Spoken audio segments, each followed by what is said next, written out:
Laymen's evangelical fellowship స్థాపకులు దానియేల్ గారు 1959వ సంవత్సరం సెప్టెంబర్ 28వ తేదీన చేసిన ప్రసంగము పేతురు రాసిన 2వ పత్రిక 2వ అధ్యాయము 19 నుండి 22 వరకు.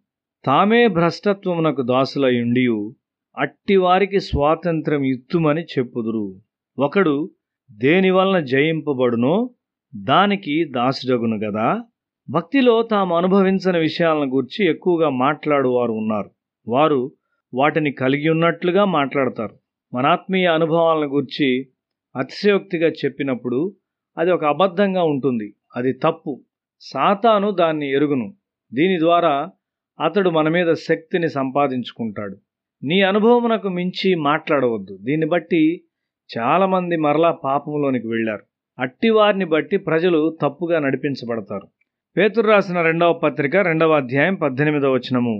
వీరు వ్యర్థమైన డంబపు మాటలు పలుకుచు తామే శరీర సంబంధమైన దురాశలు గలవారై తప్పు మార్గమందు నడుచువారిలో నుండి అప్పుడే తప్పించుకొనిన వారిని పోకిరి చేష్టల చేత మరలు కొల్పుచున్నారు. మన సహవాసములో కొందరు ఈ విధముగా పాపము చేశారు. వారికి లేని అనుభవములను గూర్చి గొప్పగా మాట్లాడు కొన్ని గుంపులున్నవి. వారు వాటిని కలిగి ఉన్నట్లుగా మాట్లాడతారు. వారి ఆత్మీయ అనుభవాలను గూర్చి మనము జాగ్రత్త కలిగి ఉండవలసి ఉన్నాము. మనము ఎవరితో కలిసిమెలిసి ఉంటామో జాగ్రత్త పడవలసి ఉన్నాము. కొంతమంది ఇతరులను సరిగా నడిపించలేదు. మేము ఈ సహవాసంలోనే ఉండవలెనా? ఇతరుల నుండి మేము మంచి విషయాలు నేర్చుకొనలేమా అని కొంతమంది మమ్మల్ని అడుగుతూ ఉంటారు. అవును, నీవు ఇతరుల నుండి మంచి విషయాలు నేర్చుకొనగలవు. అయితే ఈ సహవాసంలో నీవు తప్పు చేసినప్పుడు మేము నిన్ను సరిచేస్తాము. మనం పూర్తిగా తప్పిపోయి ఇతరులకు చెడ్డ మాదిరిగా మనలను చేయాలని సాతాను కోరుతుంటాడు. దేవుని వాక్యంలో ఉన్నదాన్ని ప్రజలు నమ్మకుండా ఉంటారు. కాబట్టి జాగ్రత్తగా ఉండుము. నేను సుందర్ సింగ్ నొద్దకు వెళ్ళినప్పుడు ఆయన నన్ను సరిగా నడిపించాడు.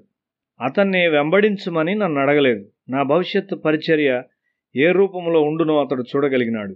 కొంతమంది చాలా బాగా బోధిస్తారు. అయితే నీవు వారి లోతు తెలుసుకొనవలసి ఉన్నావు. ఒక ఆసక్తి గల యవనస్తుడు అతని స్థాయికి మించి బోధించగలడు. ప్రభువు నుండి పొందుకొనిన సందేశమును మాత్రమే ఇచ్చుటకు మనము జాగ్రత్త కలిగి ఉండవలసి ఉన్నాము. ఆ సందేశమును ఇచ్చిన తరువాత అది మన జీవితంలో కూడా ఆచరణలో ఉండునట్లు మనం చూసుకొనవలసి ఉన్నాము.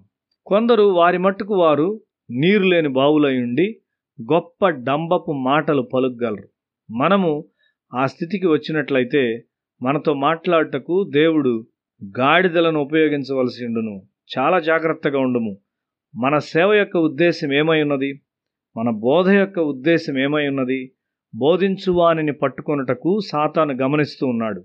బిలాము లాభం కొరకు ప్రవచించాడు. ఈ విషయంలో శరీరం ఎల్లప్పుడూ తన పాత్రను పోషిస్తుంది. నేను అనునది సంపూర్ణంగా లోబడవలసి ఉన్నది. హవ్వ యొక్క శరీరాశ దేవునితో ఆమె సహవాసమును త్రెంచుటకు నడిపించింది. దేమ లోకపు ప్రేమ కొరకు దేవుని విడిచిపెట్టాడు.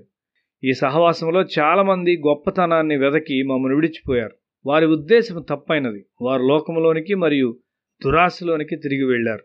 మన ఆత్మీయ అనుభవాలను గూర్చి మనము జాగ్రత్తగా ఉందాము. మన అనుభవం విషయమై ఎన్నడూ అతిశయక్తితో మాట్లాడకూడదు. నీవు గొప్ప భక్తుల యొక్క అనుభవములను వర్తమానంలో ప్రస్తావించవచ్చు. ఆ అనుభవములు నిన్నును వాక్యం వినువారిని ఉత్తేజపరిచేవిగా ఉండవలెను. ప్రసంగం తరువాత అనుభవముల కొరకు బోధకుడు తప్పక ప్రార్థించవలసి ఉన్నాడు. మనము కక్కిన దాని యొద్దకు తిరిగి మనల్ని నడిపించుటకు సాతాను కోరుచుంటాడు.